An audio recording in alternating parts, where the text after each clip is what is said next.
What's up, spectators? Welcome back to another episode of Professor Layton versus Ace Attorney Phoenix Wright. Last time, let's see, what did we do last time? Last time we washed the invisible cloak, revealed it was in fact an invisibility cloak. We also revealed that Kira, or I don't know, we don't really know if she's actually Kira yet, but we'll say Kira. Kira ripped off the pendant off of her attacker, which is the same pendant that we found on the floor that was bloodied. What else is there? There's also blood from the attacker.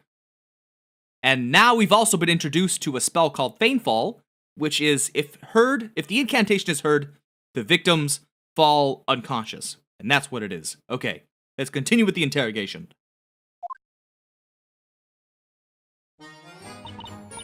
I heard the incantation for Feign-Fall and... wait. Before I could even turn around. Hold it! You heard the incantation. Are you absolutely sure about that? Yes, there's no mistaking it. The attacker used magic to vanish from sight, went up the stairs, then rendered the witness unconscious also with magic. Okay. Clearly this must be the work of none other than the Great Witch Bazella. It is no mere coincidence that the attacker was able to use such spells. This is certainly no ordinary witch. Afterwards, the witness attacker carried her off. Naturally, that would require the use of both hands, one would think. Both hands? High Inquisitor? In other words, the witch would not have been able to hold Atalia Magica. Ah. And the only witch that doesn't need a scepter like that is Bazella.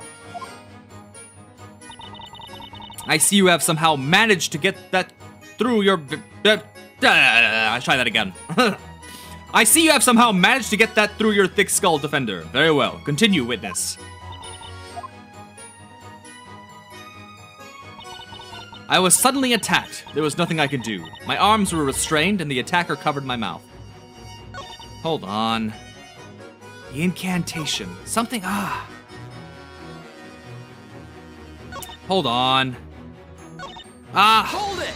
Gotta figure out where to present. So ultimately, you weren't attacked from behind after all, is that right? That's right. They grabbed me by my right wrist. I think that's when I reached out and pulled the pendant.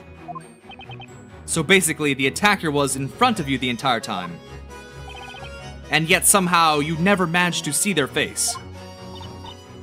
I didn't see them at all. Something doesn't add up here. If the attacker was so easily able to hide their presence, then why did they have to attack and knock her out to begin with?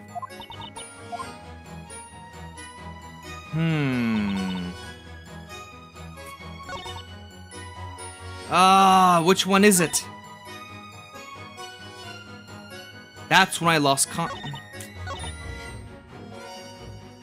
man, I really wish I had more than 2 health. Because what I'm thinking is... wait. I'm thinking of presenting the Grand Grimoire spell at this statement. At this one. So now that I got... okay, yeah, that's what I want to do. But because I only have 2 health, I need some assurances. So let me see if that's what they want me to do. No? This one? Really? This one? Okay, so you want me to go to Feign-Fall? Yeah. Presenting Feign... really? I guess. Objection! Good thing I would have presented it the second statement and got it wrong. Miss Kira, I have watched you at this witness stand this entire trial. Desperately trying to keep something hidden from the rest of the court. I wonder if you're familiar with the saying, a lie begets more lies. It means multiple lies are bound to unravel and leave your story with more holes than Swiss cheese. Do they even know what Swiss cheese is? There's no Switzerland in this universe. Get to the point, Defender.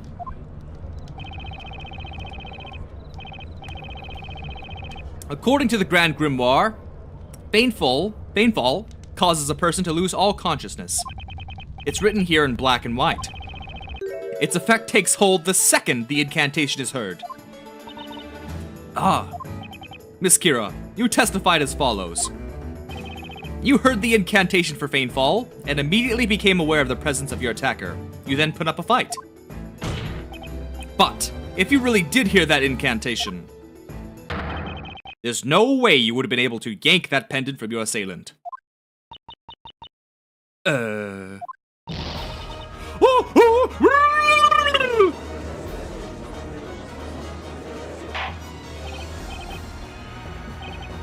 What is the meaning of this? The meaning is that Miss Kira didn't actually hear the incantation like she claimed she did. I like to imagine a huge orchestra, just like at the back of the trial, just waiting for the right moment to, like, play music. Like, oh, this is a dramatic scene, let's play music. Did I read this yet? I don't know. The meaning is that Miss Kira didn't actually hear the incantation like she claimed she did. But, then why? Why on earth was this girl unconscious? Kira was definitely knocked out by whoever attacked her. And when she woke up, she found herself up on the top floor of the bell tower.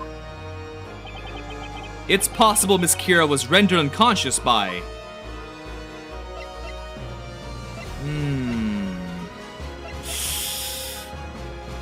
They're making it sound like... It can't be another witch. Wait. No.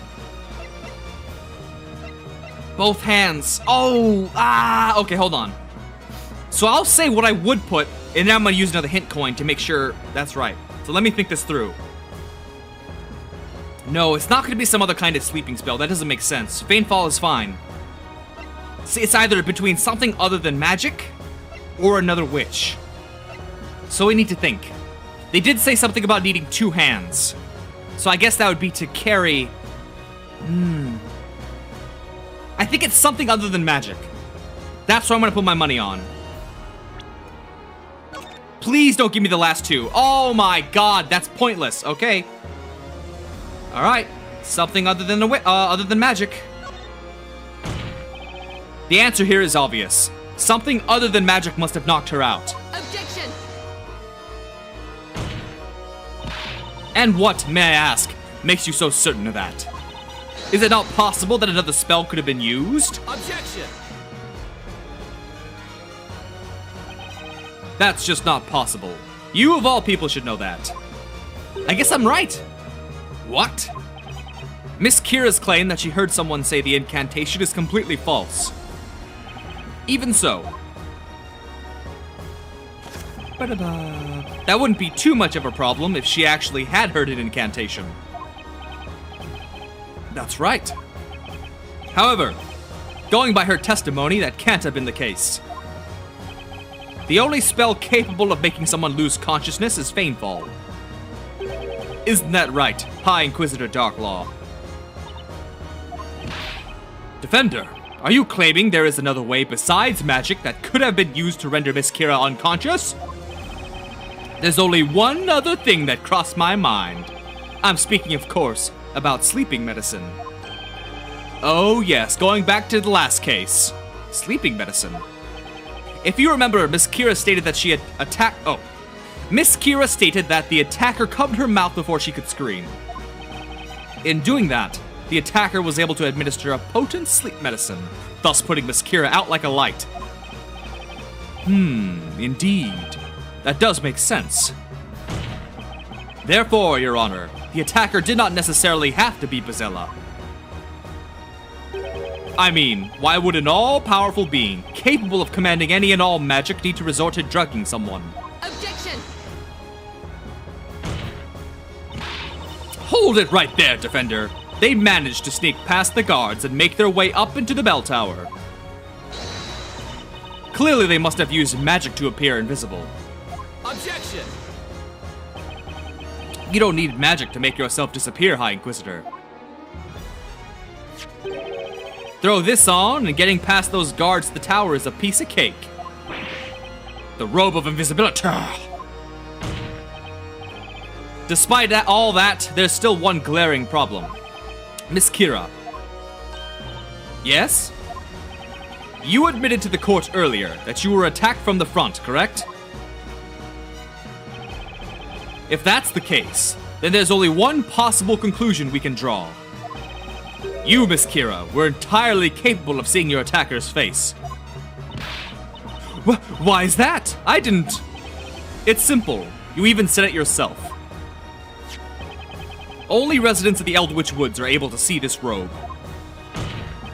That means, Miss Kira, there is a piece of this puzzle only you could possibly know.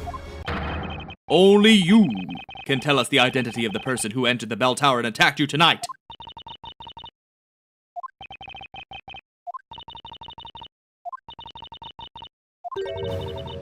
I can't tell you. No matter what happens.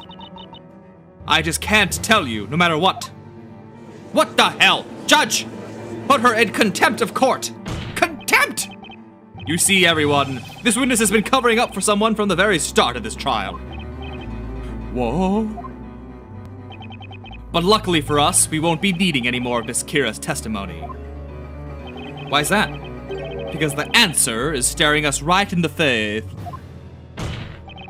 I'm speaking, of course, about the true identity of Miss Kira's attacker. All the clues so far point to this one person. Defender, I take it you are prepared to prove such a serious accusation. I am. All right, it looks like it all comes down to this. Now we'll finally see who's been pulling the strings this whole time. The judge! Point to the judge. And then Barnum. Very well, Defender. Who was the one responsible for attacking the witness and locking her up on the top floor of the bell tower? I mean, sure, I want to say Darklaw, but what evidence do we have? What evidence do we have? There's no... I mean, I'm gonna choose Darklaw, but I'm curious if they'll limit who they're gonna limit. Wait. Oh, the vigilantes? That's funny. Hold on. Yeah, of course. It's definitely Darklaw. But we have no evidence. Why would he think that? Layton obviously would know, because he's seen the clues. He hasn't seen the clues. The answer is obvious, Your Honor. It was you. High Inquisitor Darklaw! Wah! Here it comes. Wah!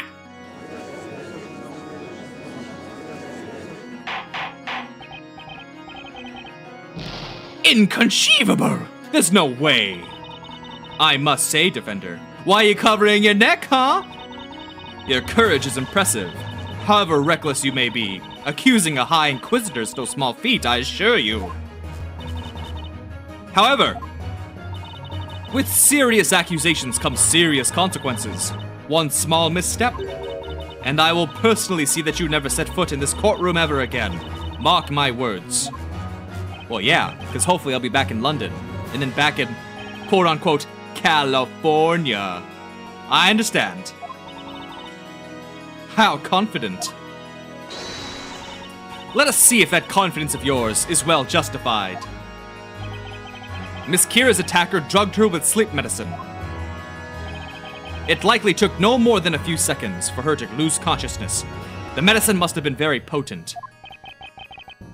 True. After all, its effects appear somewhat similar to magic. There's only one person I can think of in all of Labyrinthia who could supply you with that kind of medicine. Sir Newton Belduke. Objection! Defender, you are aware that Sir Belduke has been deceased for over 3 months now, are you not? Are we gonna bring in what's-her-face? Oh, I forgot her name. She's in the dungeons. Wait, did we free her? I think we freed her. Huh. That's a fact I'm well aware of, believe me. While he was still alive, Sir Belduke provided the citizens of this town with a variety of medicines for whatever ailed them. But it wasn't all just medicine. He also created some very dangerous concoctions. That's why, after he passed away, all of his medicines and creations were confiscated, right? We just need to check the inventory. Confiscated. Inquisitor Barnum said as much in the last witch trial. The victim was an alchemist after all. We were hoping the items confiscated from his study could provide some clues. Besides, such things must not fall into the wrong hands. It may not be standard practice, but it was deemed necessary.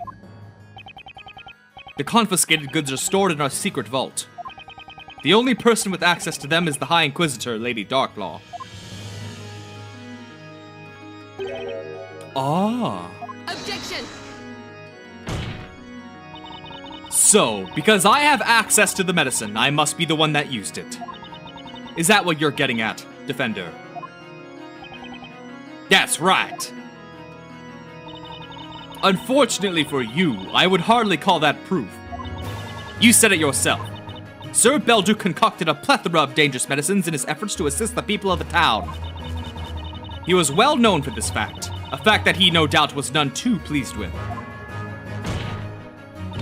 As such, it is highly likely that those same dangerous substances are still scattered throughout the town. And therefore, Defender, it is entirely possible that the culprit was able to get their hands on such dangerous medicine. Indeed. Long has Sir Belduke's medicine played an active part in maintaining the health of this town's citizens. There is plenty of reason to believe some of his more dangerous medicines still remain within Labyrinthia. A piece of advice, Defender. The next time you speak in court, I recommend you try procuring some real evidence before spouting such idiotic accusations. If you fail to do so, your next words will be uttered to the flames! Figures. I knew she wouldn't take that argument sitting down. Both High Inquisitor Darklaw and Inquisitor Bottom are the very harbingers of justice within Labyrinthia. Raising such an accusation against either one of them, without valid reason, will result in the most severe of punishments. What does he mean by the most severe of punishments? I think the judge is saying that if I don't start making a case, we're gonna be paying Sir Belduke a visit real soon. I need to present some decisive evidence and fast. I'm pretty sure I should be able to do that much. High Inquisitor Darklaw is the attacker, and the one thing that proves it is...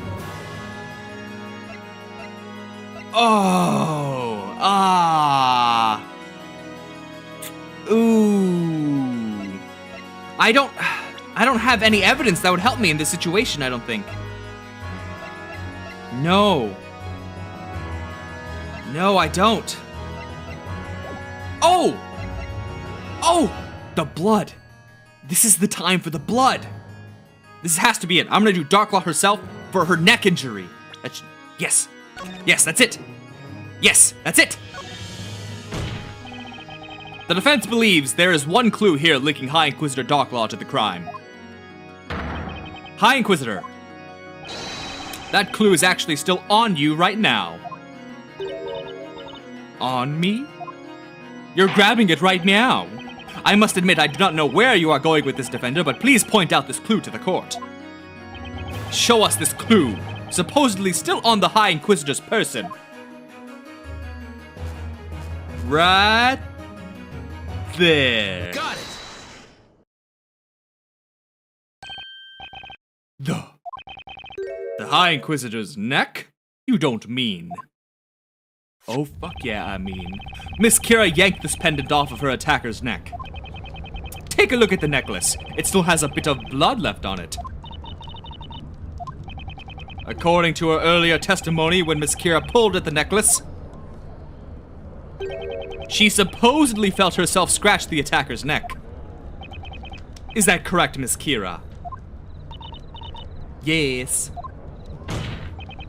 Therefore, the attacker should still have a mark on their neck from having been scratched. Oh.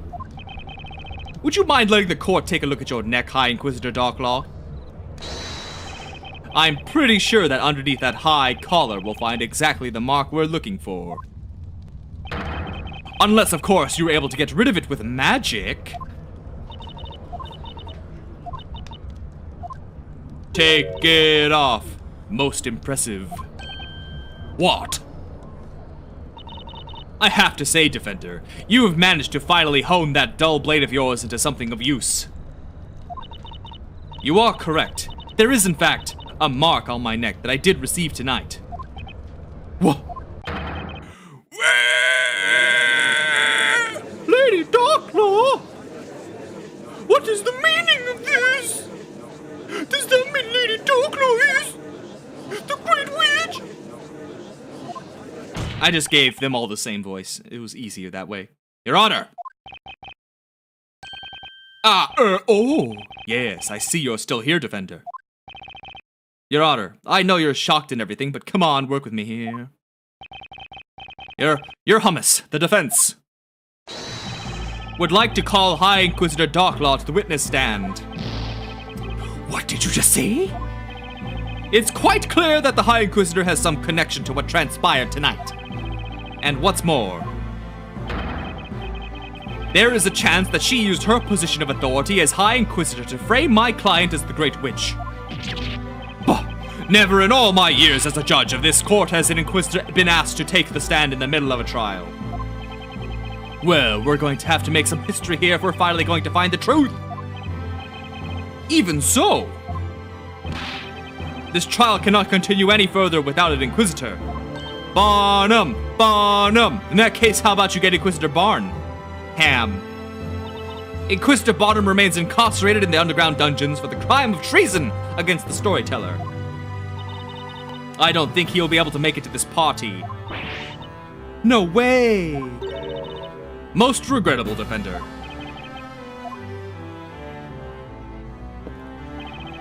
This whole thing is hopeless unless High Inquisitor Darklaw takes to the witness stand. Aspella will be done for, and the truth along with her. But on the other hand, without an Inquisitor on the other side, the trial can't continue, and the outcome would end up the same. What should I do? Hold it. I knew it! Layton is gonna be the... Oh my god! Layton is gonna be the prosecutor. Now the title makes sense! I believe I can fill that role. Professor, wait, what are you saying? I can prove, conclusively, that Aspella Cantabella is, in fact, the Great Witch Bazella. Huh? Now, Mr. Wright, the time has come at last to settle this once and for all. We've been waiting for the professor to show up. If there was anyone who could find some decisive evidence to win this thing, it was him. However, he ended up standing behind the Inquisitor's bench. The professor wasn't on our side here. I had to wonder, what the heck was going to happen?